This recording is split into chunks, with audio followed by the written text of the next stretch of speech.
Olá, boa tarde a todos. Mais uma vez eu digo que é um prazer estar com vocês aqui nesse finalzinho de tarde para mais uma formação, para mais uma prosa pedagógica aqui conosco do Sistema Etapa. Quero dizer que é um prazer estar com vocês e digo que é muito bom ter vocês aqui como convidados para mais um encontro nesse dia de hoje, pois aqui nós vamos poder dar continuidade aí nas trocas de experiências e reflexões acerca desse assunto que é bastante pertinente no momento que nós estamos vivenciando, que é justamente o tema aí, as metodologias ativas de aprendizagem, tá? E quero deixar aí vocês à vontade, por favor, abram a câmera de vocês, participem conosco, tá? E nesse segundo encontro, o que acontecerá aqui hoje? Né? Nós vamos aprofundar um pouco mais, falando sobre a sala de aula invertida e a aprendizagem baseada em projetos. E para darmos aí continuidade nesses temas que eu acabei de falar aqui, que nós vamos abordar na prosa de hoje, nós temos aí a explanação feita pelo nosso convidado Roger Trimmer, que é o co-fundador da Merit Consultoria. Ele é pós-graduado, possui mais de 20 anos de experiência aí na área da educação, então é um fera, vamos dizer assim, né? Roger? Bom, a gente tenta. Foi diretor aí de conteúdos na Pearson, e ele é um grande estudioso aí acerca aí das metodologias ativas e também especialista em desenvolver conteúdos sobre esse assunto. Então, sem mais delongas, eu deixo vocês aqui muito bem acompanhado com o Roger. Roger, agora é com você. Qualquer coisa, é só chamar. Muito obrigado, Maria Rita. Bem-vindos a todos. É uma super satisfação poder estar novamente aqui com vocês, né, nessa prosa, um dedo de prosa aqui. Espero que a gente possa tornar um pouco de prosa mesmo. Eu estou aqui de olho no chat. Se vocês perguntarem, né, eu já vou tentar responder, mas, como a Maria Rita disse, podem deixar suas câmeras abertas, que é bom ver vocês, saber se... Né, tem ninguém dormindo ainda, quer dizer que vai indo bem. Né? Mas, de qualquer maneira, de fato, como a gente disse, eu estou na área de educação há muitos anos, a ponto, né, no começo, ainda como convidado, né? Mas depois como educador. Né? Porque eu acho que você não consegue estar na área de educação sem se apaixonar, né? Sem realmente querer fazer mais coisas por ela. Né? E, então, eu tive a sorte de estar na área de educação quando começaram a surgir tecnologias, começaram a surgir outras metodologias para que a gente pudesse trazer para as escolas, para os alunos, para os professores, algumas novidades. Né? Agora, nós, de fato, enfrentamos, né, nesse último ano, né, um momento totalmente inesperado, totalmente estranho, né? E esse momento nos trouxe muito sofrimento, pelo menos algumas coisas boas vão ficar, que é o fato de a gente já ter se acostumado muito a trabalhar com tecnologia. A questão, porque a tecnologia estava aí, mas nem sempre a gente utilizava. Agora, né, por uma questão de sobrevivência, nós trabalhamos com recursos tecnológicos. E aí muita gente fala, puxa, isso vai mudar totalmente a educação? Não, né? Porque não é a tecnologia que muda a educação. Muda a educação é o professor e o aluno. Né? É a metodologia que se usa dentro e fora da sala de aula. Nisso, sim, a tecnologia nos ajuda, porque a gente consegue estar em contato com o nosso aluno, a gente consegue fazer o processo de ensino-aprendizagem acontecer, mesmo quando o aluno está longe.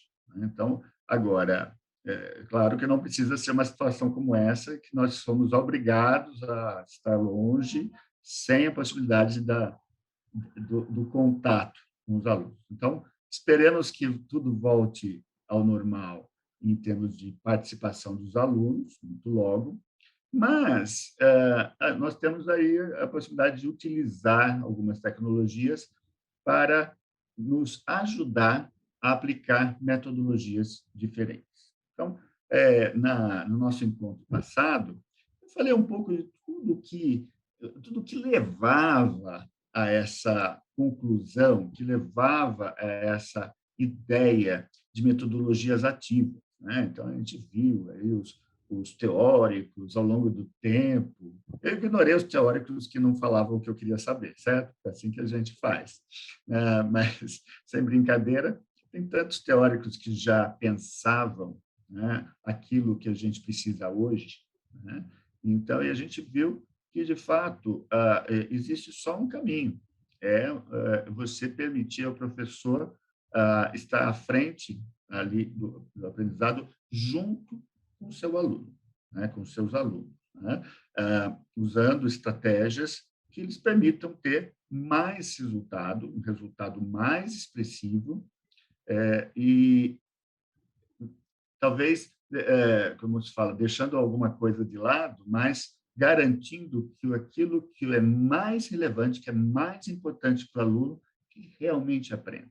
Ele não só memorize, não só, né, aprenda para a prova, depois esqueça. Não, que ele tenha, de fato, um relacionamento com o seu conteúdo, né? Então, vocês vão lembrar que eu comentei sobre a questão emocional, né?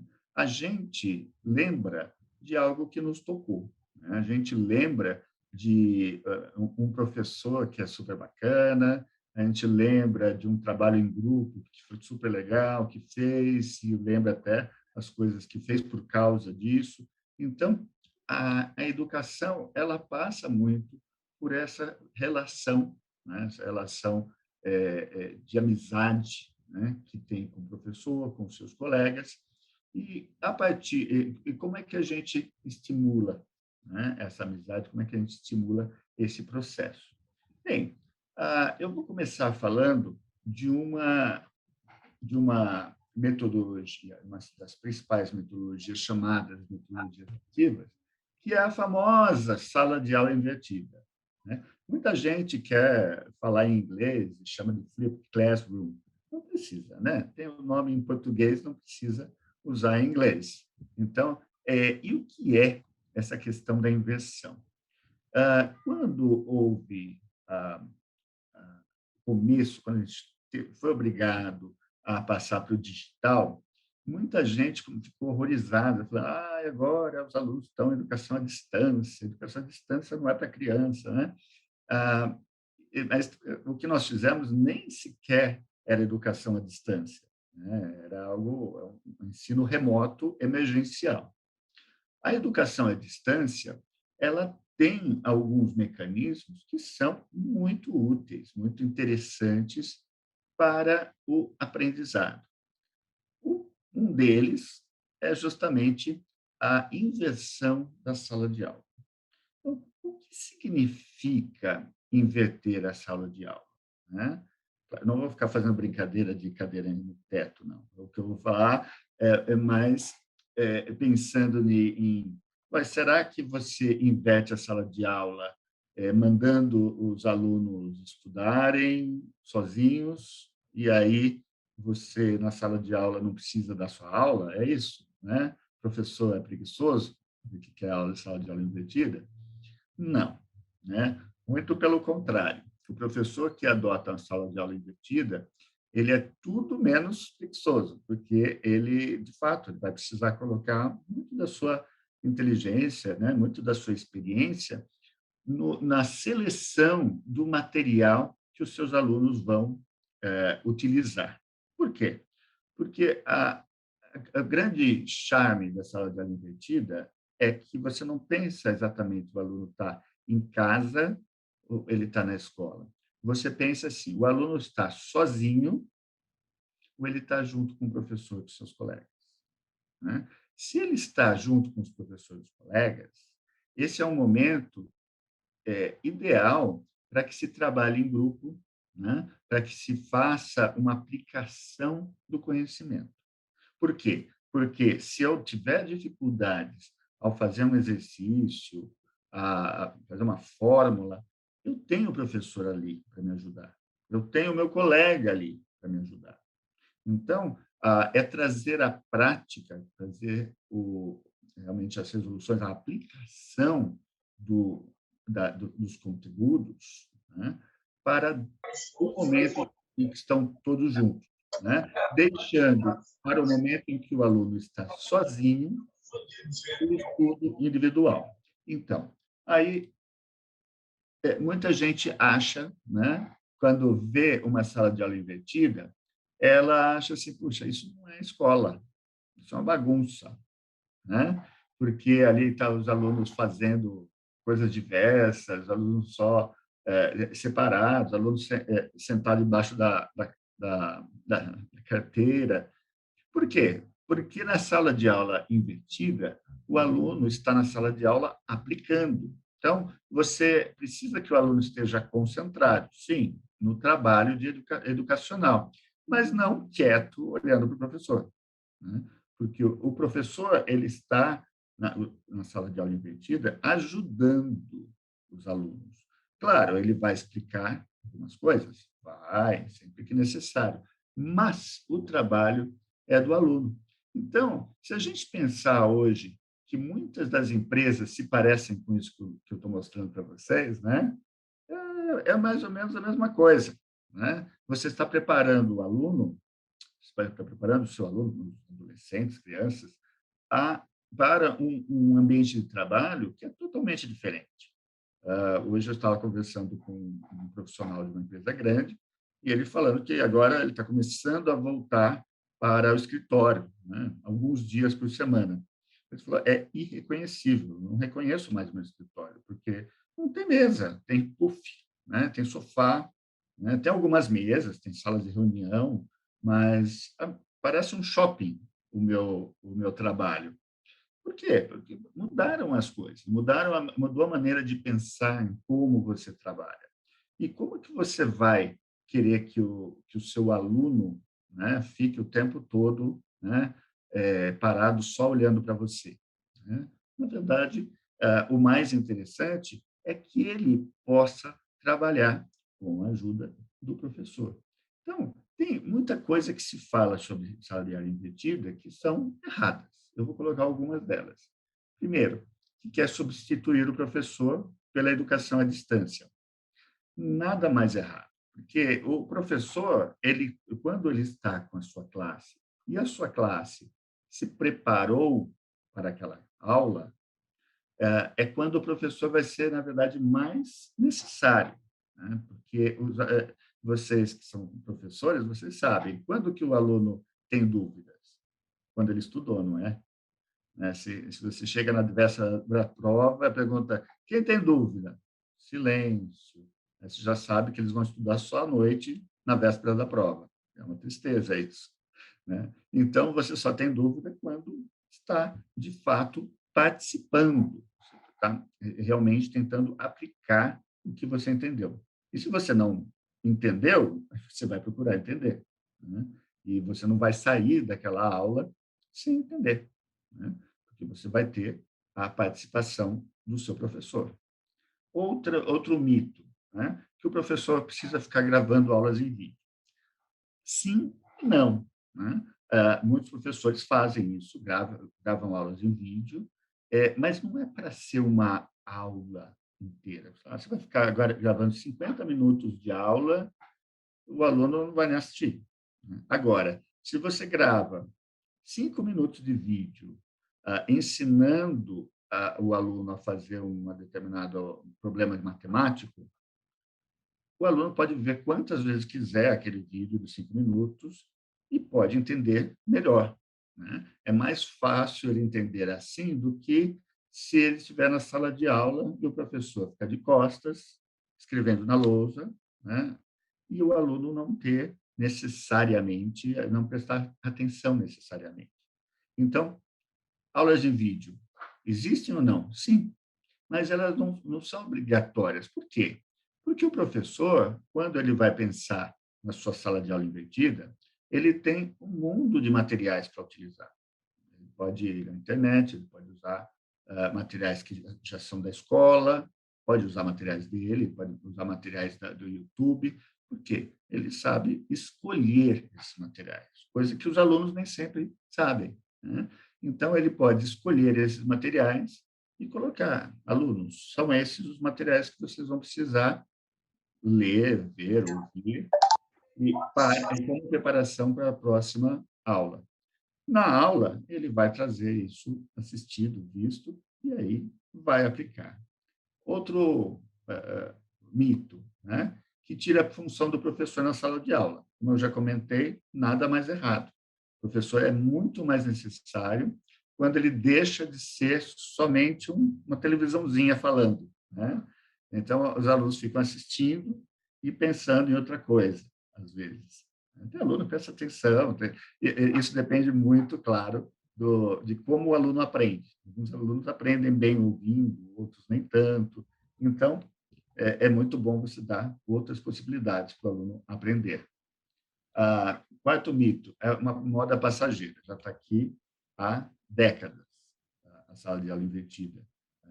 Temos escolas, começou principalmente nos Estados Unidos, e começou muitas escolas, e essas escolas funcionaram muito bem. Então, às vezes as pessoas falam, mas isso é só bom para uma matéria, para outra não. Não, qualquer matéria.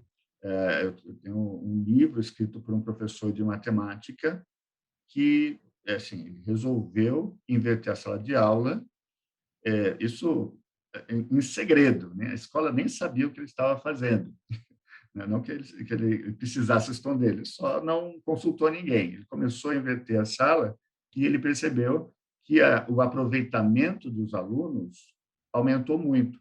E uma coisa que é muito interessante, que esse autor percebeu, que não é só na primeira prova que eles iam bem, é na última prova do ano também, com a mesma matéria, porque o que ele percebia ao longo do tempo é que os alunos iam mais ou menos bem na primeira prova, depois que ele deu a matéria, mas depois, lá no final do semestre, eles já começavam a errar muita coisa, perdiam conhecimento.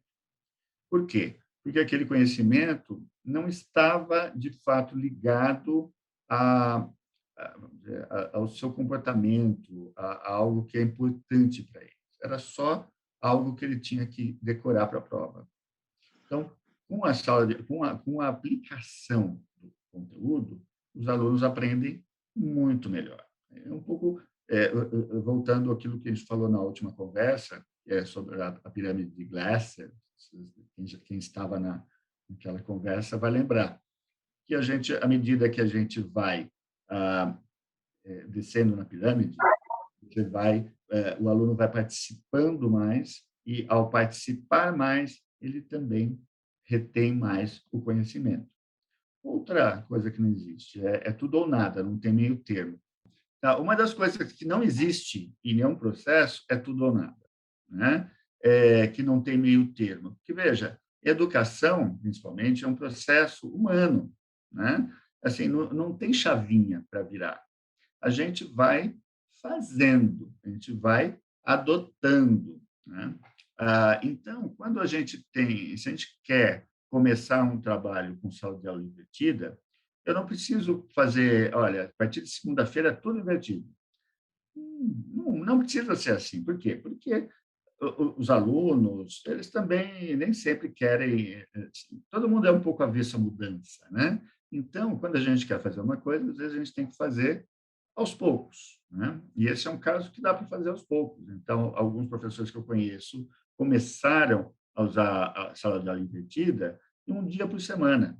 Então, eu acho que eu comentei com vocês no outro papo, assim, olha, se vocês trouxerem tudo estudadinho na sexta-feira, não tem lição de casa, né, para o fim de semana. Claro, porque não precisa, né? Não precisa lição de casa para o fim de semana, já está estudadinho. Então, aí, porque a lição de casa, o que é? A lição de casa é treinar, né? Não, mas eu estou treinando na sala de aula, né? Então, tem maneiras de estimular os alunos a participarem, né? Já falei, isso funciona com qualquer matéria, e os professores não precisam criar todo o conteúdo do curso. Aliás, não precisam criar, eu comentei, nada do curso, necessariamente. Pode utilizar recursos que já existem, porque ele ou ela vai estar na sala de aula justamente quando os alunos vão ter mais dúvidas. E tem alguns métodos para fazer isso também, né? Então, em primeiro lugar, não é autoinstrucional. Isso é uma coisa que muita gente confunde. Ah, não, o aluno vai aprender sozinho e o professor vai fazer o quê? Não, não é isso. O aluno ele vai buscar informações, né? Ele vai ler, assistir, e ele vai trazer alguns conhecimentos que ele leu, assistiu, viu, para a aula do dia seguinte. Só que nessa aula do dia seguinte, ele vai aplicar. Então, aí ele vai aplicar junto com o professor, com os alunos, com os colegas, e aí, ao aplicar, ele realmente entende, né? Então, a produção pode ser feita pelo professor? Pode, né? A produção pode ser feita pela escola? Pode, também. A escola pode oferecer para você vários vídeos que você pode usar ou não. Você olha o vídeo, vê se você gosta, se tem a ver com a sua maneira de pensar a matéria. Se tem a ver, ok, deixa os alunos assistirem. Depois, na classe, você vai discutir, você vai debater, e assim você vai, de fato, aproveitar bem o seu tempo. Eu até comentei aqui que, às vezes, o material pode ser feito por designers institucionais ou educacionais, que são pessoas especializadas em fazer conteúdo. Não quer dizer que faria tão bem como você, mas, de qualquer maneira, você pode aproveitar esse conteúdo utilizado. Então, como eu comentei, o importante é essa separação do tempo coletivo do individual. No tempo individual, deixa o aluno trabalhar sozinho. No coletivo, a gente trabalha junto. Então, sempre tem prós e contras, né? Então, os prós em relação à sala de aula invertida é que os alunos têm mais controle do que está acontecendo.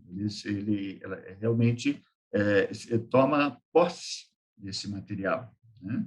O aprendizado dele vai acontecer com a colaboração. Então, o que se faz na sala quando você faz sala de aula invertida? Pode fazer muitas coisas, pode fazer trabalho em grupo, você pode fazer debate, você pode colocar os alunos para fazer diferentes exercícios ao mesmo tempo e depois ficar trocando, né? Você vai trocando tarefas e assim você vai envolvendo os alunos. O conteúdo, no caso, ele fica muito mais acessível. É claro, existe a questão do acesso à tecnologia. Se o seu aluno não tem acesso à internet, você não pode exigir isso dele, né? Ele tem acesso no celular. Não, eu não vou dar um livro inteiro para ele ler, né? Também não é o caso, né? Mas ele pode ler várias partes de conteúdo, que ele pode baixar na própria escola, ele pode ver vídeos, todo mundo tem vídeo no celular, né? Ele pode ver vídeos que você escolheu, e com isso ele se prepara para a sala de aula. E, além do mais, o aluno tem um livro, né? Tem um material didático. Então, o material didático também é a fonte de estudo dele. Muitas vezes, isso aqui, antigamente tinha isso, né? Você falava, olha, leia da página tal a página tal. Aí o aluno ia lá e lia sem prestar atenção, também não adiantava muita coisa, não é verdade? Não, você pode usar recursos variados, e tem a página tal também para ler. Então, vai lá, leia, vê um pouco o vídeo. Então, você vai variando os recursos que você pede para o aluno utilizar. E aí você consegue que o aluno tenha, né, realmente mais acesso, e a eficiência do ensino pode ser maior. Tem contras? Sempre pode, né? Então, a gente pode criar uma certa distância, né? Distanciamento digital. Porém, uma vez que se você está obrigado a trabalhar à distância, né? O que é melhor? Então, digamos, nesse momento, os alunos estão longe. Você tem o momento dele sozinho, em que ele vai ler, ver, né? Estudar um pouquinho, e tem um momento em que ele está com os colegas ali, né? Esse momento em que ele está com os colegas, o que é mais interessante? Ele ficar com os colegas, mas todo mundo quieto, e só o professor falar, né, por 50 minutos, ou, nesse momento que ele está com os colegas, todos eles falarem a seu momento, e darem a sua opinião, e comentarem, faz uma grande diferença, né? Então, o próprio fato de estarem juntos, né, e poderem se comunicar faz uma grande diferença, mesmo quando estão à distância, né? Então, há uma preocupação que as pessoas, muita gente não vai entender o papel do professor, é verdade, né? Então, às vezes, tem pai que vai falar, mas como assim? Né? Quer dizer que o professor não dá aula, meu filho? Ah, não dá aula, não. Aula não, a gente tem que estudar em casa. Ué, mas e aí? Né? Vou reclamar, né? Pode acontecer? Pode, né? Mas se a gente sabe o que está fazendo, vai dar certo.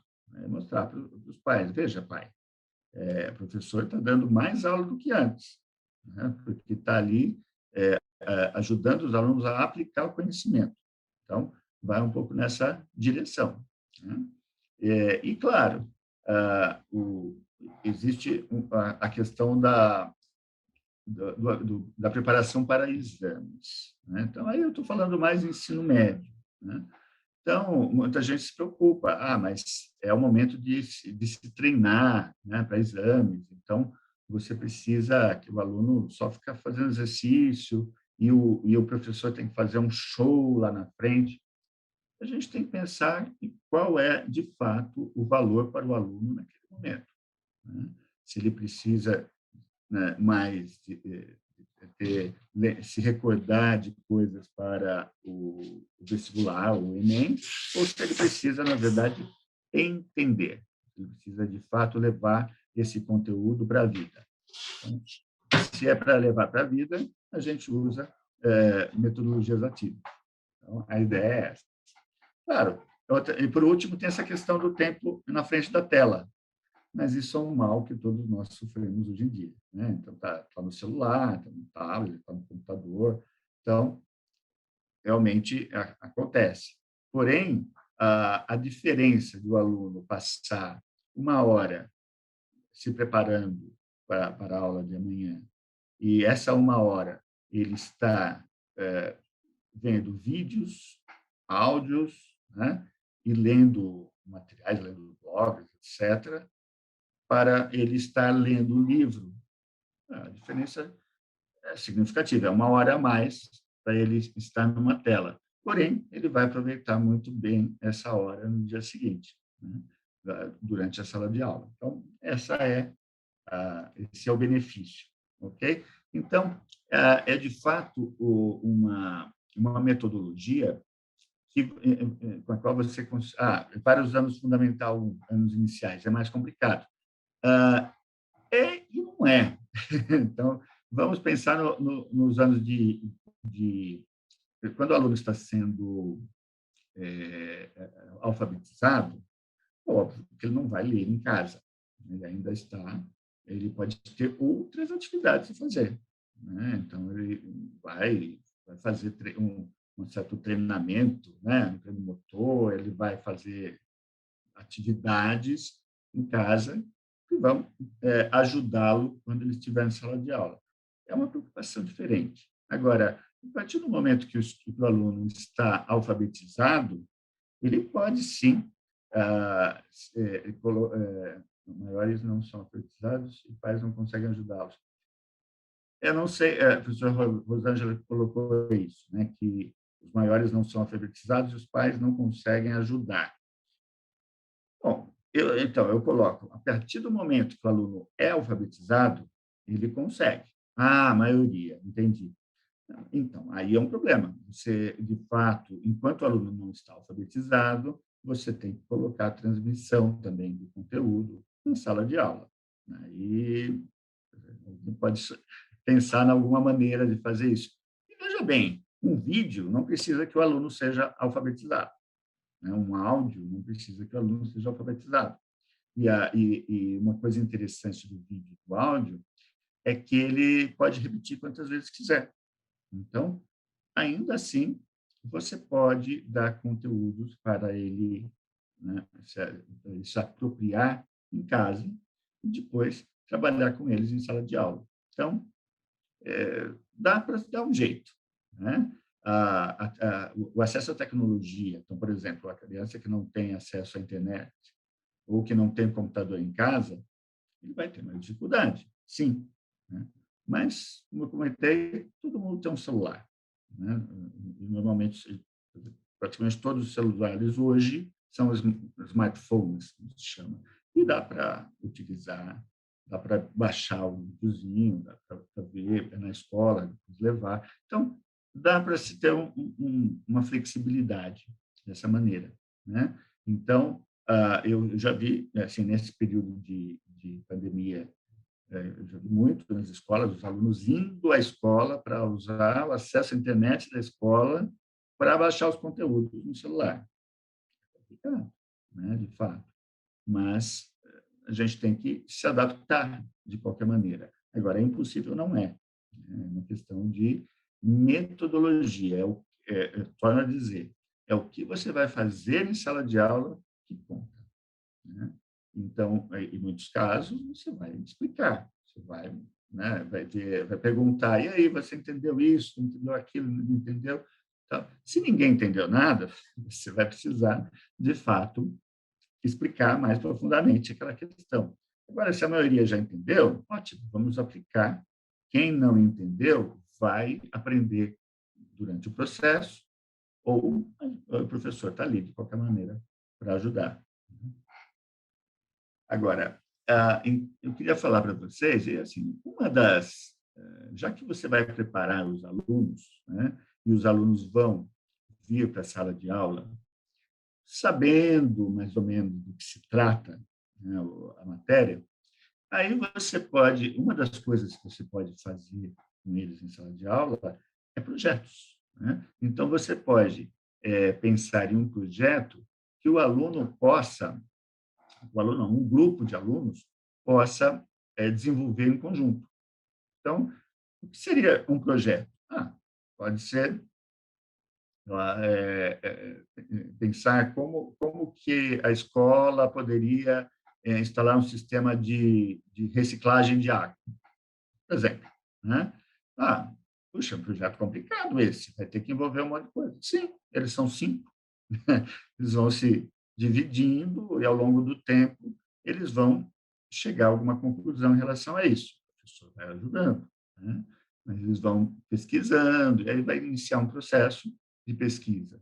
E, dentro desse processo de pesquisa, eles vão aprender uma série de coisas que eles não sabiam antes, que precisavam saber, né? Então, eles vão sendo obrigados a saber isso. E o professor está vendo, eles estão estudando, estão lendo sobre algumas coisas que, né, não estava nem na programação, mas estão lendo, estão aplicando, estão aprendendo, né? Então, essa aprendizagem baseada em projetos, que muita gente chama de PBL, por causa da sigla em inglês, mas também pode ser chamado de ABP, mas não é muito comum, né? Na verdade, todo mundo que eu conheço chama de PBL. Tudo bem, é PBL, é aprendizagem baseada em projetos, né? Então, quando o aluno ele é desafiado, né, ele sai da zona de conforto, né? E, assim, todo mundo gosta de ficar na zona de conforto, né? Vamos ser francos, né? Mas é meio chato também ficar na zona de conforto por muito tempo, porque não tem desafio, né? Então, criança, adolescente, gosta normalmente de ser desafiado. Vocês devem ter muita experiência com alunos que eram muito, que perturbava muito a sala, né? Perturbava, não para de falar, etc. E que começa, o professor às vezes puxa esse aluno para fazer alguma coisa, para para dar uma aula sobre alguma coisa que ele gosta, o aluno, de repente, vira o melhor aluno da classe, porque foi desafiado, né? Ficou interessante, e ele deixa de ser um problema e passa a ser uma solução. Professora Fernanda, pode falar. Oi, Roger, boa noite, né? Já passou das 18 horas, tudo bem, É. pessoal? É, como você estava falando, eu citei algumas formações que eu estou fazendo, né? A respeito dos alunos. Eu tive um depoimento de uma mãe que o filho tem o TDAH, ele é elevadíssimo, e tem o TOD, que é o desafiador, né? E com as aulas remotas, ela ficou muito preocupada que ele não iria conseguir, e foi o contrário. Ele conseguiu, porque ele assistia as videoaulas, e depois ia tentar fazer a atividade. A hora que ele terminava de fazer a atividade, ele revia a videoaula para ver se ele estava contribuindo, né? Se ele estava fazendo certinho. Inclusive em matemática, ele estava tirando tudo 10. Por quê? Porque ele estava revendo aquele conteúdo novamente. Então, quer dizer, foi um relato de uma mãe, né, que ela ficou assim, porque na sala de aula ele ficava muito distraído, só queria brincar, Uhum. pegava lápis de todo mundo, caneta de todo mundo, né? Então, e ele conseguiu desenvolver bastante nas videoaulas. Foi uma metodologia diferente para ele, mas ele conseguiu. É muito boa você compartilhar isso, professora. E, de fato, isso acontece muito, né? Então, alunos TEA muitas vezes se dão bem, até porque uma parte da interação, que às vezes é difícil para eles, é reduzida, mas ele consegue ainda assim participar. E tem uma coisa muito interessante quando a gente trabalha à distância, é que, às vezes, o aluno que é muito tímido, né, que não gosta de falar em sala de aula, quando está no vídeo, ele não se importa, não. Aí fala muito mais, pergunta muito mais e acaba se destacando dentro de uma sala que, até então, a professora nem lembrava que ele existia, não? E acaba, de fato, se destacando. Então, esse processo, né, e isso que a senhora falou, dos vídeos serem benéficos para os alunos, eles são mesmo, né? Então, e hoje você pode achar vários vídeos da Khan Academy, por exemplo, de matemática, vários materiais que não precisam necessariamente ser feitos pelos professores. Mas veja, para fazer um vídeo, né, só para tocar, já que a gente tocou nesse assunto, para fazer um vídeo você não precisa fazer uma produção hollywoodiana. Na verdade, você coloca o seu celular e fala para o seu aluno, né? E considerando que você não precisa ficar repetindo, você fala só uma vez, né? Porque os alunos, depois que assistirem, podem assistir de novo, né? Então, não precisa ser tão muito redundante, né? Não precisa chamar a atenção de ninguém. Então, dá para passar a mensagem muito rápido até. E os alunos conhecem a professora, né? Eles já conhecem aquela pessoa, então ela continua a se sentir perto do professor, mesmo em casa. Então, de fato, tem muitos pontos bons. E aí, esse aluno que traz a informação, você vai, a partir do momento que você coloca um desafio, você vai permitir que eles trabalhem de maneira colaborativa. E veja bem, não é por acaso que esse processo é colaborativo. Hoje, já se sabe, na maior parte das empresas, se você quer ter sucesso, você tem que ter equipes colaborativas. Porque essas equipes, pelo fato de colaborarem, elas são mais inteligentes que as outras, né? São mais inteligentes, porque, de fato, o trabalho em conjunto faz com que mais ideias surjam e faz com que as pessoas trabalhem com mais prazer, porque estão naquele grupo, né? E agora, como é que precisa ser esse grupo, né? Eu vou falar um pouquinho disso. Então, só para os alunos realmente vão além do livro didático no PBL. Existe a questão de o que fazer, né? Então, algumas escolas privilegiadas, eu diria, né, hoje tem o que é chamado de um espaço maker, né? O que é maker em inglês, de novo, né? Mas o pessoal usa bastante, mas é o espaço fazer, né? O espaço em que você vai é, é, criar alguma coisa, né? Criar assim, fisicamente. Né? E o que é esse espaço?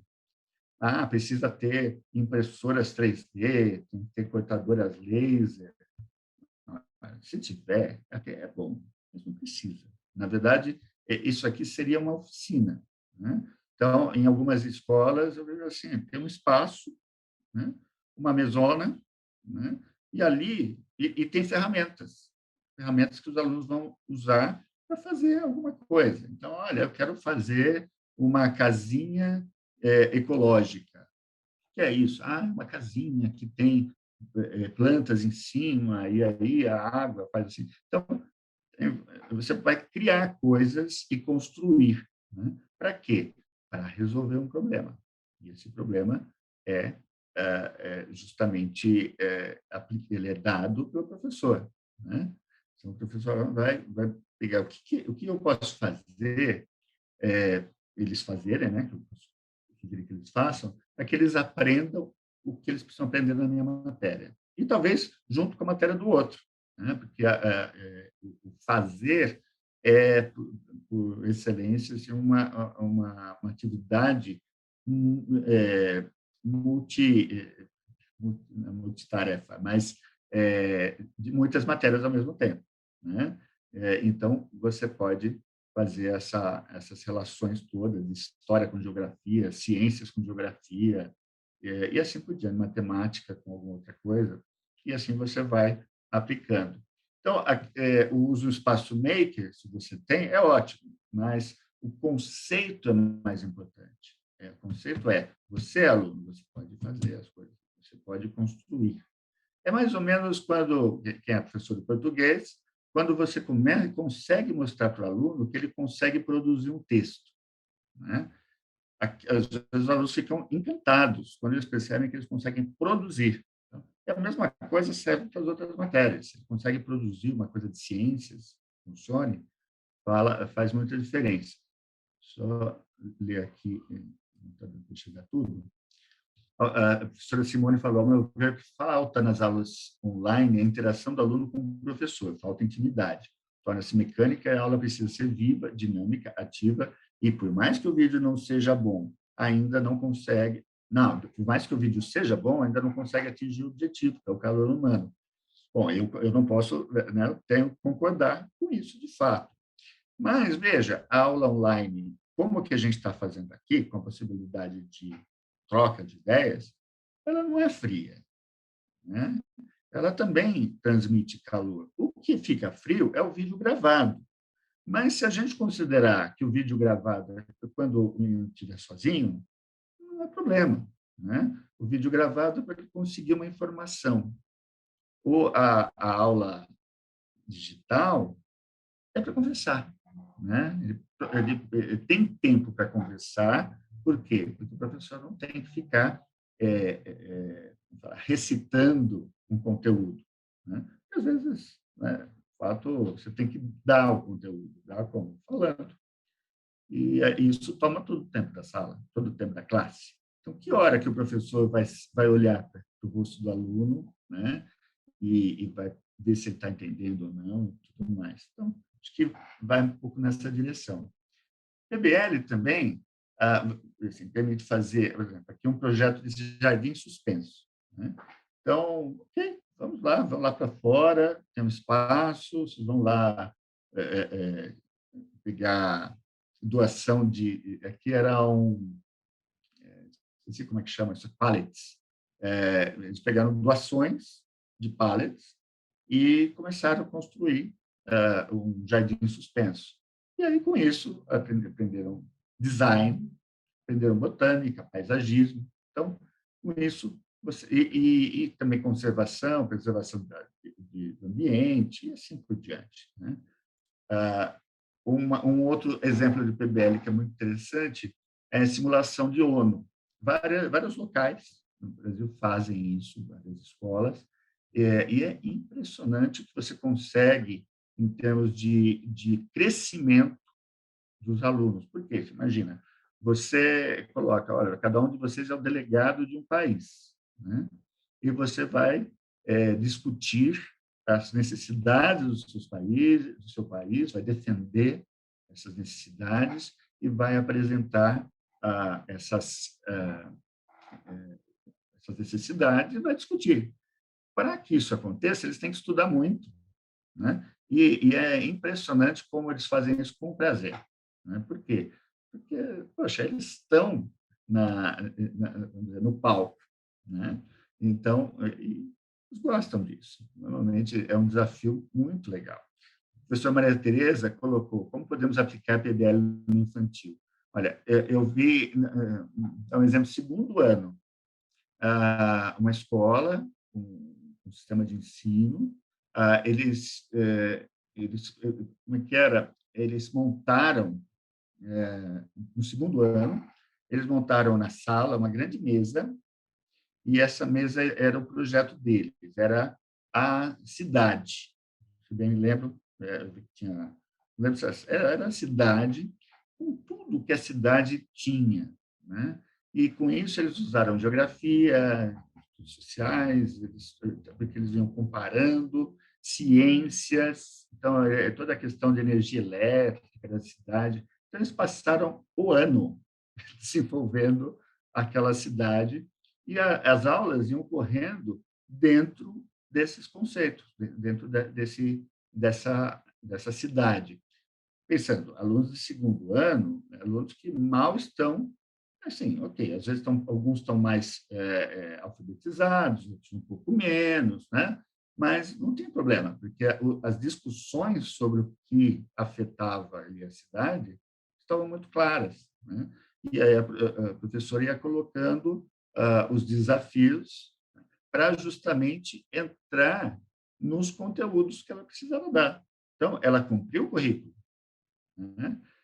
Tanto que é muito engraçado que ela não usou o livro de português durante o ano. Por quê? Porque tudo que ela queria em termos de leitura estava no livro de ciências, não é estudos sociais mais, mas de ciências sociais, né? De geografia, de história. Então, e aí ela foi tratando o português com base nesses conteúdos todos. Muito sucesso, né? Então, funciona, né? A questão é você, às vezes, precisa, de fato, ter o apoio da sua escola, óbvio, né? Olha, fazer uma coisa diferente, fazer assim, assim, assim, e, né? E defender a ideia e fazer acontecer. E aí o resultado é muito melhor. É impressionante, justamente pelo entusiasmo dos alunos naquele processo. Então, isso é uma ideia. Roger, Sim. a professora Gemima gostaria de contribuir aqui conosco. É mesmo, eu estava aqui no cantinho e não enxerguei. Pode falar, professora. Oi, Roger, boa noite, tudo bem? Obrigada por todo o seu conhecimento passado aí para nós. Eu estou com uma câmera um pouquinho ruim, mas estou ouvindo super bem aqui, espero que aí também.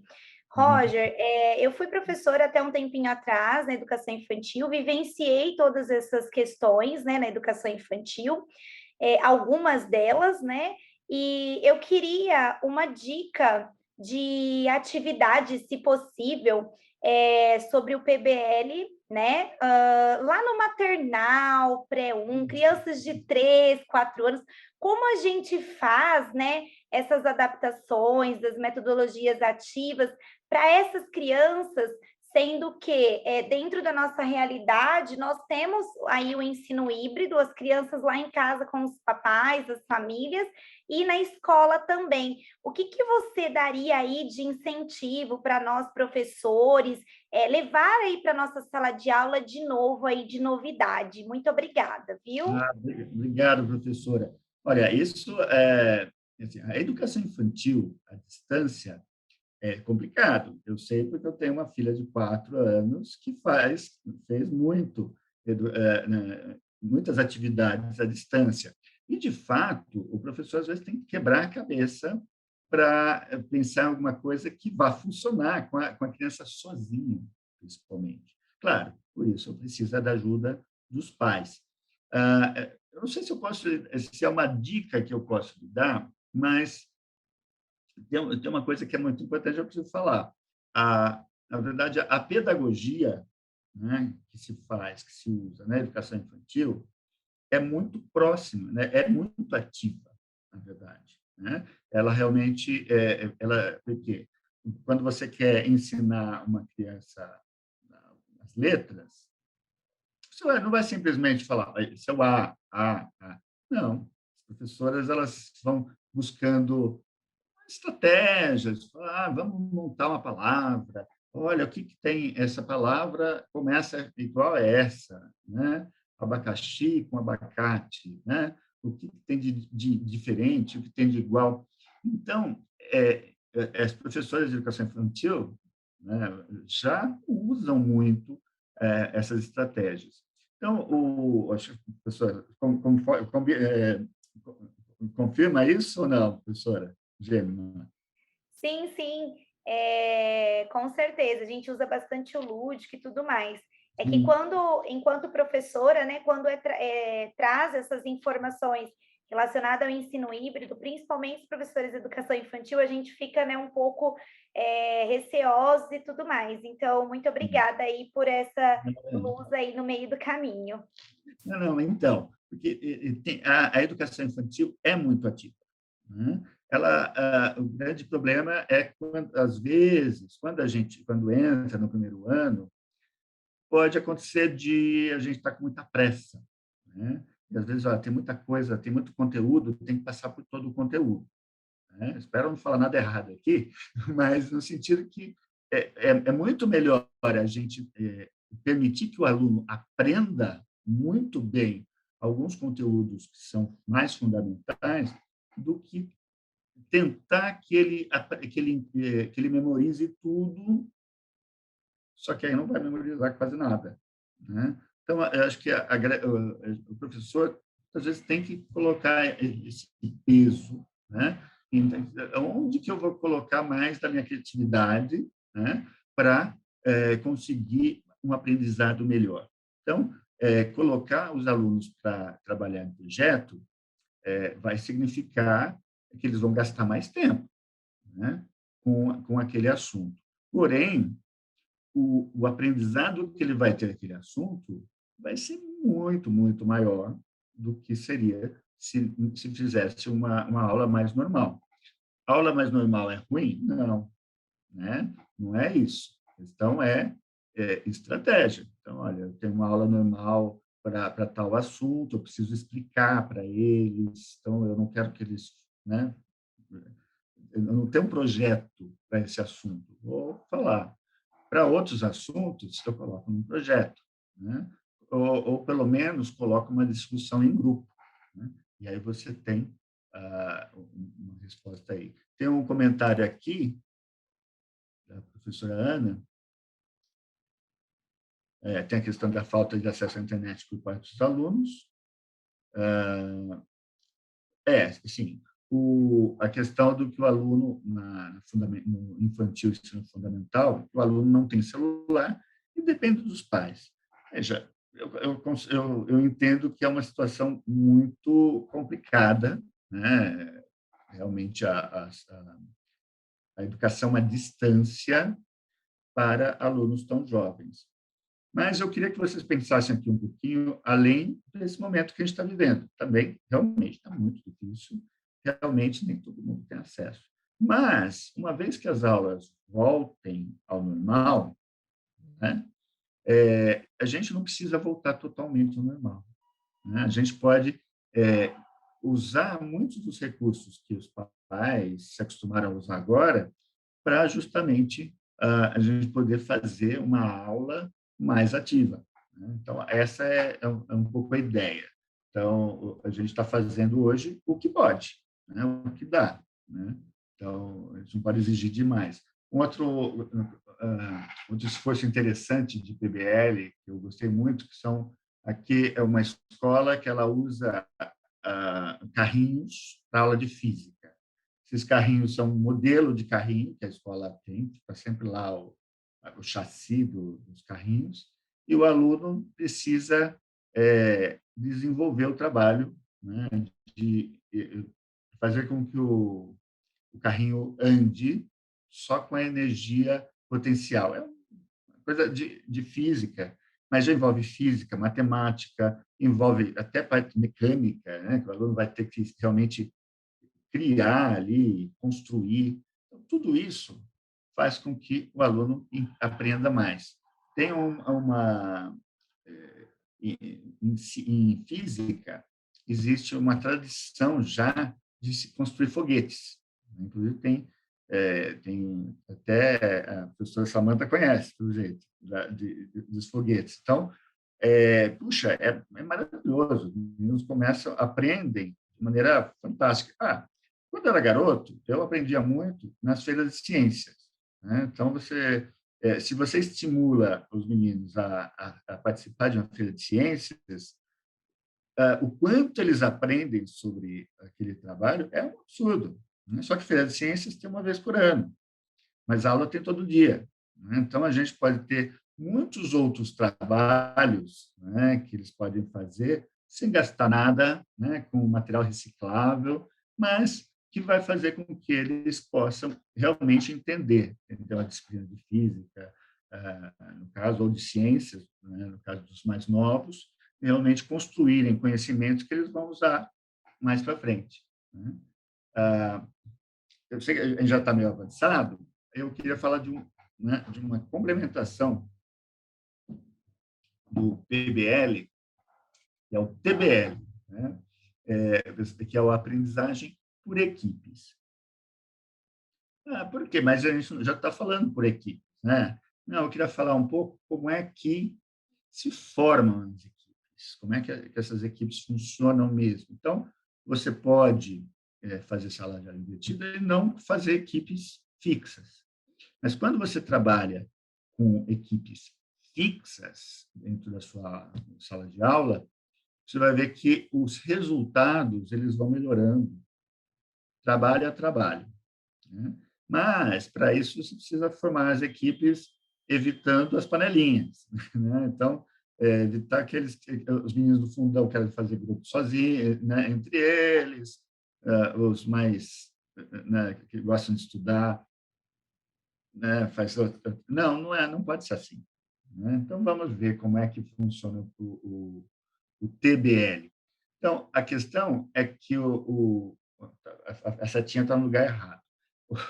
Os benefícios, né, desse TBL, de trabalhar com equipes, primeiro, o envolvimento dos alunos, né?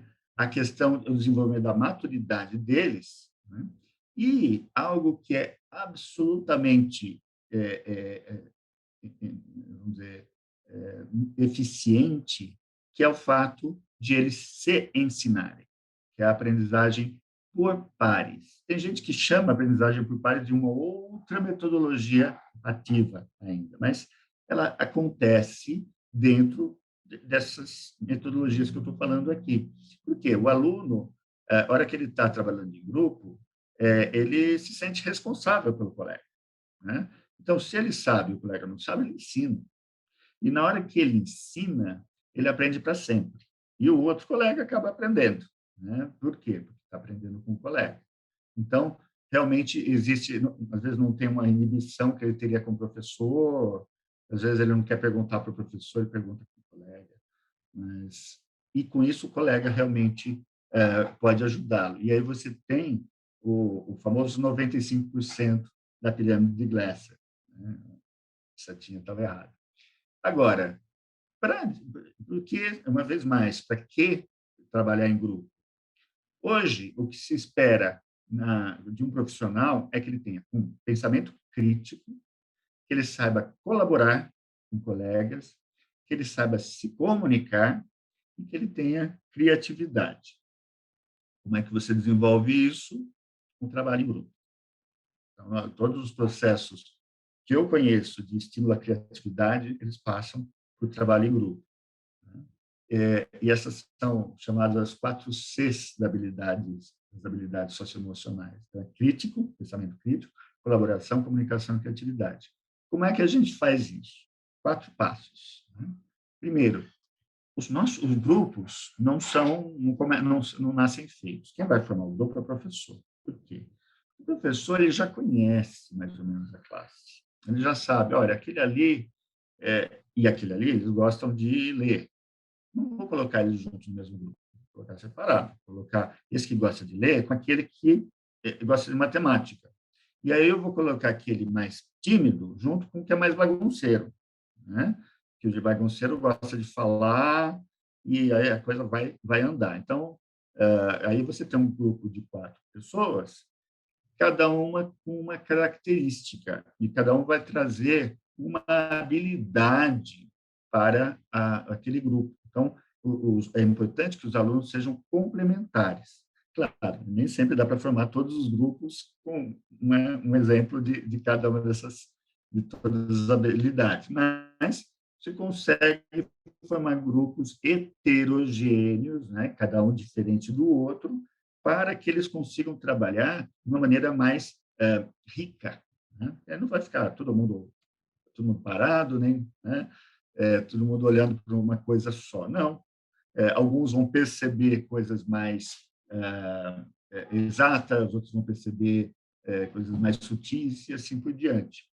Segundo ponto, o teste de garantia de preparação prévia. Bom, a gente sabe, como eu comentei, você pode usar sala de aula invertida para tudo isso. Então, como é que se sabe que os alunos se prepararam? Né?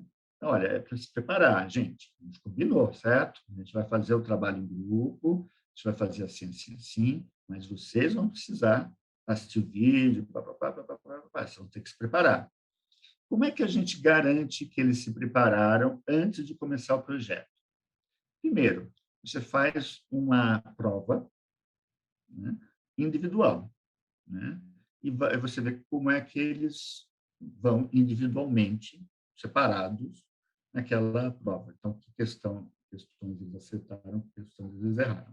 Não precisa dar o resultado para eles. Aí, você vai dar a mesma prova para eles fazerem em equipe. Com isso, eles vão perceber que, opa, mas não era isso que eu fiz antes. Então, aí eles vão trabalhar em equipe, decidir por um resultado, né, pela alternativa correta, em equipe. Né? Aí, vocês vão dar o feedback para eles. Vai dizer, então,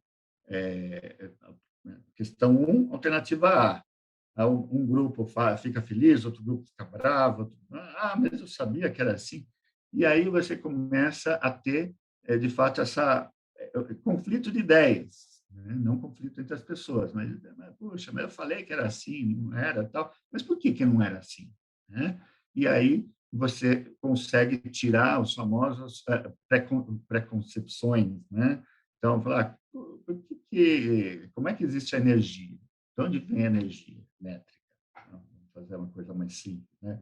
De onde vem a energia elétrica? Do fio. Do fio, mas do fio vem de onde? E assim por diante. E, por fim, né, depois que você dá essas respostas, aí eles vão fazer uma análise crítica. Falar, mas por quê? O que aconteceu de que a gente estava na direção errada? Então, porque eu achava que isso era assim, não é engraçado. Então, esse tipo de... esse é o momento de acender a luzinha. Puxa, isso é diferente do que eu imaginava. Né? Então, com isso, você já tem o grupo preparado para discutir e com as informações, com os conceitos na cabeça. Né? Aí, eles podem fazer o trabalho que eles chamam os 4 S's. Os 4 C's, né?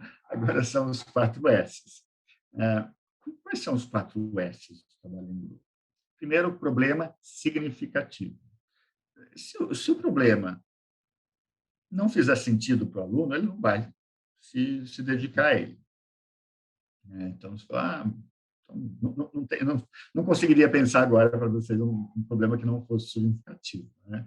Mas qualquer coisa que faça sentido para a vida deles é significativo.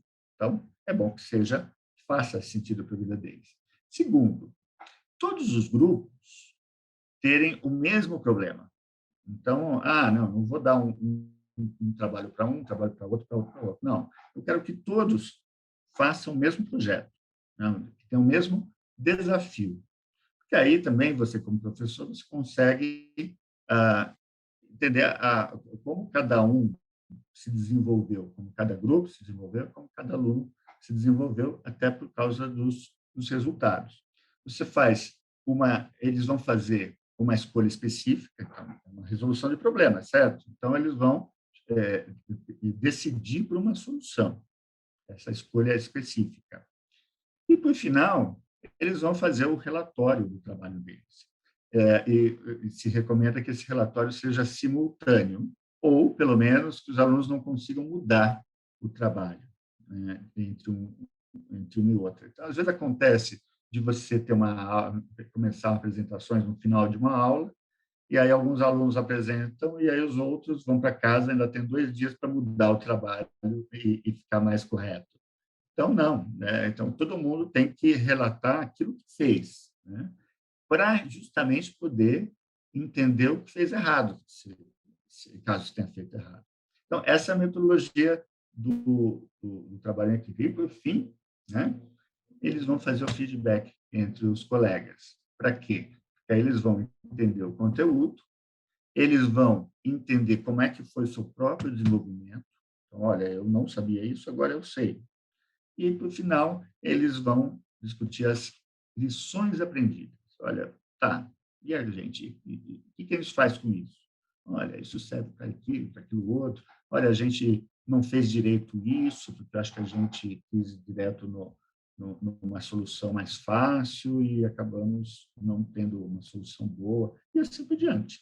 Então, essa é a metodologia do TBL. Muito bacana. Ô, Roger, eu só queria contribuir aqui, comentar com você que o interessante aí da metodologia do TBL é que essa estratégia, assim, para quem não ouviu falar ainda, ela está basicamente embasada aí nos princípios coletivos, né? Que consideram o desenvolvimento de habilidades socioemocionais, que hoje nós falamos tanto, né, da educação socioemocional dentro das escolas, e sem contar que, além disso, ela está intimamente, essa estratégia, né, essa metodologia está intimamente aí ligada com as novas diretrizes da Base Nacional Curricular, né? Quando nós falamos aí de proatividade, de colaboração, de pensamento crítico, de trabalho em equipe. É bacana aí essa metodologia. Não, é isso mesmo. Eu não comentei isso, porque, né, a ideia de colocar o aluno na frente, né, fazendo e participando, já vem de longa data, né, lá dos PCNs, né? Só que, né, não tinha uma necessidade, não parecia haver essa premência toda, né? Aí o mercado foi mudando, sabe? A indústria foi mudando, e hoje a gente corre um sério risco de colocar o menino na rua, né, depois da escola, sem preparação para o mínimo que se exige no mercado de trabalho, né? Você tem que ser proativo, né? Você tem que ser participativo e tudo mais. E ele não foi isso na escola, né? Então, é uma questão, praticamente um dos aprendizados principais que ele vai ter na escola é justamente aprender a resolver problemas e resolver problemas em grupo, né? E relatar esses problemas e se comunicar e assim por diante, né? Então, dentro de um processo desse, você pode envolver um processo totalmente multidisciplinar, inter e multidisciplinar. Você, de fato, envolve todas as matérias. Você pode, inclusive, professores generalistas, eles podem usar tudo, como esse exemplo que eu dei do segundo ano, era uma professora só, né, exceto para inglês, educação física, e ela, né, ela ia colocando todos os conteúdos dentro do projeto dos meninos. E quando a gente está falando de professores especialistas, também dá para integrar muita coisa só na hora do café. Dá para integrar já algumas coisas, fazer isso e tal, né? Quando é que você vai falar de circuitos elétricos. Mês que vem. Então tá. Vou fazer um projeto que vai precisar de circuitos elétricos e assim por diante, né? Que aí a gente realmente vai envolvendo esse aluno e interessando no processo. Então, essa é a ideia mesmo. Vamos conversar mais, né? Deixar um tempinho para a gente poder falar mais um pouco. Alguma pergunta? Sim. Pessoal, eu deixo aqui vocês à vontade, aproveitem aí esses minutinhos que nós temos. Quem tiver aí alguma pergunta, alguma sugestão, fiquem à vontade, que nós temos ainda alguns minutos antes dos agradecimentos. Mas Ninguém você, quer... Maria Rita, assim, Oi. como é que você vê a participação? Como é que você vê o conteúdo, né, nesse processo, né? Como é que a gente, por exemplo, como é que você vê o conteúdo, como é que você vê o sistema do Etapa dentro desse processo? Olha, Roger, eu costumo dizer que assim o nosso trabalho, né, a nossa apostila, o sistema Etapa, ele permite, sim, mediante todo esse trabalho que nós damos, essa assessoria e também até mesmo o material em si ali, ele permite nós podermos mergulhar aí em todas essas técnicas, em todas essas metodologias que você veio abordando aqui conosco, tá? Eu vejo isso muito claro, cada vez mais que eu participo aí das suas formações, eu percebo o quanto nós estamos aí um passo à frente, vamos dizer aí, da maioria dos sistemas de ensino, vamos dizer assim, principalmente na parte pública, tá? E eu vejo ainda, justamente diante das nossas formações, o que é que eu percebo? Eu percebo que esse material, tanto o nosso material e tanto também essas metodologias, elas nos permitem aí fazer o quê? Um planejamento mais engajado, né? Para poder realmente colocar esse aluno como protagonista aí da história dele, da aprendizagem dele. É isso que eu vejo. Não, isso, eu fiz a pergunta justamente porque eu conheço o material e o professor e o aluno eles precisam de material que seja confiável, né? Sim. Que dê a linha mestra da pesquisa, vamos chamar assim. E durante o curso, o aluno ele vai ler uma história ali, né, no seu material didático.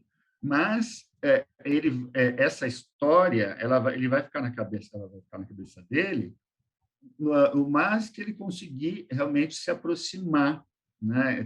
Ter uma participação pessoal, né? Junto com essa história. E trazendo esse conteúdo para a sala de aula e colocando os alunos para justamente discutir esses assuntos, debater, e aí utilizar os conteúdos para desenvolver projetos, e aí que você, de fato, faz com que esse conteúdo fique muito vivo, né?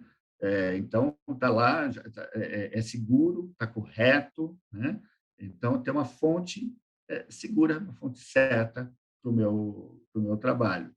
Mas aí o trabalho, eu consigo brincar com esse trabalho, né? Ser mais, como a professora colocou ali, mais lúdico nesse processo. A professora Juliane, ela colocou aqui que muitas universidades já usam o método PBL. Isso eu acredito que já início para as gerações futuras já irem se aplicando. Bom, a questão na universidade, eu acho que isso já devia estar há muito mais tempo, né? Acho que ainda não se usa tanto quanto se deveria. Eu me preocupo um pouco vamos dizer, como se está tratando isso na faculdade de pedagogia, né? Porque talvez ainda se esteja muito preso a métodos antigos na faculdade de pedagogia.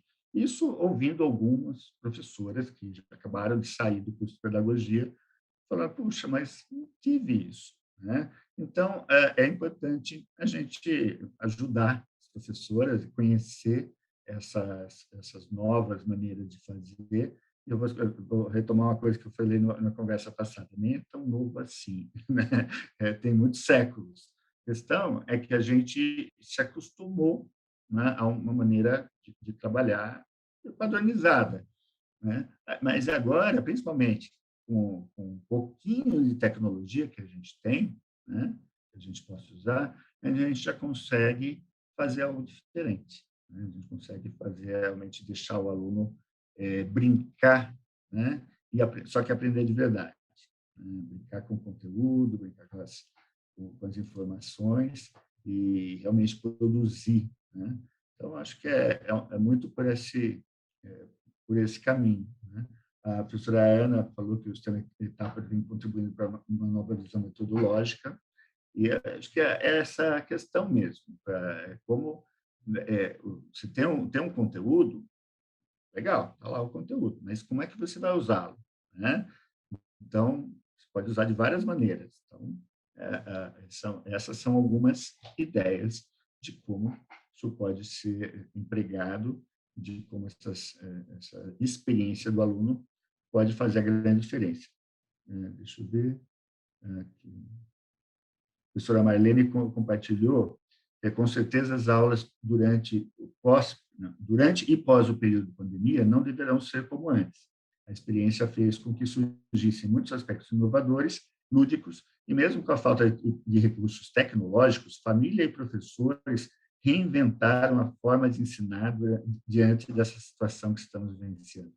Tem toda a razão, professora. Os pais também entenderam, aliás, uma coisa muito interessante. Primeiro, que os pais entenderam como é que é difícil ser professor, né? Porque assim, muitos pais falam: não aguento, como é que a professora aguenta? Eu não aguento como é que ela aguenta 30? Pode falar, professora Samanta. Eu estava aqui. Estão me ouvindo? Sim. Tá. Boa noite, gente. Eu sou a Samanta, faço parte desse grupo delicioso do Etapa Público, né, da equipe pedagógica. Professor Roger, o senhor fica muito... Pode chamar senhor? Você? Como é que pode? Você, né, por Tá, favor. então tá bom. Você, falando desde o nosso outro encontro, né?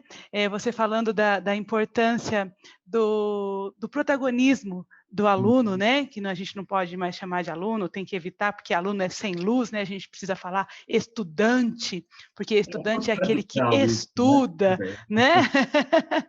E das transformações pelas quais passaram, né? E passarão, né? Os professores, a escola e tudo mais. E eu pensando no material, esse nosso material ele é muito completo, né? Ele prepara o aluno, perdão, o estudante, olha aí a mania, ele prepara o estudante para a vida real, né? Porque a gente tem lá no material educação financeira, nós temos lá o Fique Esperto, né? Do Olímpico, como é que é? Despertar Olímpico, né, meninas? É isso? Falei certinho? Aí, tá vendo? Falando certinho. Né? Tudo muito bem feitinho, tudo pensado, né? Em revolucionar a educação, uma educação de qualidade, de excelência, né? Porque a gente tem que plantar hoje para colher os frutos, né? No futuro, se a gente quer ver a mudança realmente. E uma coisa, assim, que faz parte de quem é professor, do ser professor, é buscar inovar, né? E se essa inovação não foi buscada por nós durante esses anos, né, de experiência, no último ano a gente teve que ir no susto, tem que ir, tem que fazer, vamos lá, vamos fazer acontecer. E a gente vai se reinventando, e essa troca de experiências, ela é muito produtiva, ela é muito interessante, né? Ela nos faz ver que existe sim como fazer diferente, existe sim como fazer melhor, né? A gente só tem que se abrir para o novo. Aí eu vou parar por aqui, senão eu me empolgo e não paro de falar, né, Maria Rita? Parei. Um beijo, gente. Está muito, muito bom, professora, muito bom, porque é de fato isso, né? A gente, eu falei lá no começo, que às vezes o aluno, a gente mesmo, a gente fica na zona de conforto um pouco, né? É natural do ser humano, assim, estou fazendo, já dou essa aula há tanto tempo, né? Já estou acostumado, mas é meio chato, né? A gente fazer sempre a mesma coisa. E quando a gente sai, né, parece que vai dar um pouco mais de trabalho, só que a gente acaba ficando muito mais entusiasmado, em fazer coisas novas. Aprender é muito gostoso, né? Quando a gente percebe que está fazendo, puxa, eu não fazia isso até pouco tempo atrás, né? Eu acho que muita gente, muitos professores, sentiram isso com a questão da tecnologia, né? Porque passaram provavelmente anos sem mexer no computador. Tinha em casa, mas não mexia. Aí, de repente, foi obrigado a mexer. E hoje está fazendo horrores, né? Porque, ok, aprendi, né? E aí a vida fica muito mais fácil, né? Então, acho que é bem nessa direção, né? Da gente poder, de fato, aprender mais, testar coisas novas. Toda essa questão aqui é uma coisa que eu venho estudando, talvez um pouco mais de 5 anos, né? Estudando a fundo mesmo, há uns 5 anos, né? E antes eu sabia, tal, mas tinha coisa que eu não sabia que eu não sabia, né? Mas aí você começa a pegar uma coisa aqui, ali, e tudo faz tanto sentido, né? Então, eu acho que o caminho é esse mesmo, sabe? O caminho e a gente tendo esse despertar, né, para coisas novas, os alunos sentem, né? Eu uso alunos porque eu não sou radical, assim, porque acho que palavras significam o que elas têm que significar, mas eu entendo, estudantes. Então, os estudantes, de fato, ou aprendizes, como quiser, eles sentem, porque eles veem que o professor está mais feliz, né, mais entusiasmado. E a gente, como professor, fica feliz quando? Quando o aluno está se dando bem, né? Quando o aluno está indo bem, está aprendendo, né? E se você percebe que esse aprendizado ficou, né? Aprendizado para a vida, é muito legal. Então, eu acho que essa é realmente a mensagem. Ainda tenho mais umas surpresinhas, umas coisinhas para vocês, né? Para o nosso próximo bate-papo, né? Mas eu gostei muito da participação de vocês, achei que foi muito legal. Estou lendo aqui no chat, estou muito feliz com os resultados e muito feliz pelo convite do Etapa Público, para poder compartilhar essas experiências que eu venho juntando esses anos. Muito bom, Roger. Olha, excelente explanação. Em nome aí do time, né, do nosso time Etapa Público, eu gostaria de te agradecer por mais esse momento, vamos dizer, sensacional, esse encontro, né, que nos trouxe, né, e está nos trazendo desde do primeiro dia aí de encontro, um tema extremamente relevante, dito aí, né, o momento que nós estamos passando, principalmente na questão da educação, e eu até digo que as metodologias ativas, o que nós podemos concluir? É que essas metodologias, né, de ensino e aprendizagem, é importante nós falarmos sobre isso nesse momento, é importante abordarmos sobre essas técnicas. Por quê? Porque são metodologias, são abordagens que vão aí revolucionar, né, nesse momento, a nossa maneira de planejar as nossas aulas, a maneira de executarmos as nossas aulas. Então, é muito importante mesmo. Eu deixo aqui registrado o meu muito obrigado, Roger, e represento aqui as minhas colegas do time Etapa Público, tá? E, pessoal, sim, Roger? Não, muito obrigado a você, muito obrigado a todos e todas, né, pela acolhida. E daqui a 15 dias, né, tem mais.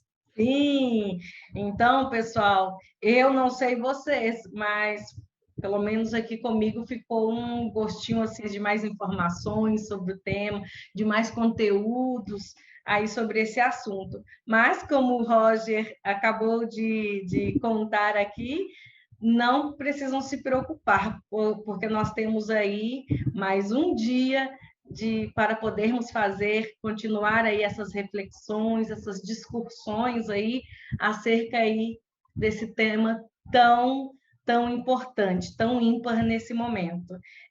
Nós temos aí mais um encontro, dando continuidade aí com esse assunto. Esse encontro será no dia 12 de maio, já podem anotar aí na agenda de vocês, dia 12 de maio, às 17h30, nós iniciaremos aqui o nosso encontro, tá? Conto com a participação de todos vocês, tá? Então, eu convido vocês a participarem aqui no dia 12 de maio, às 17h30. Aguardo todos vocês e um forte abraço. Até a próxima!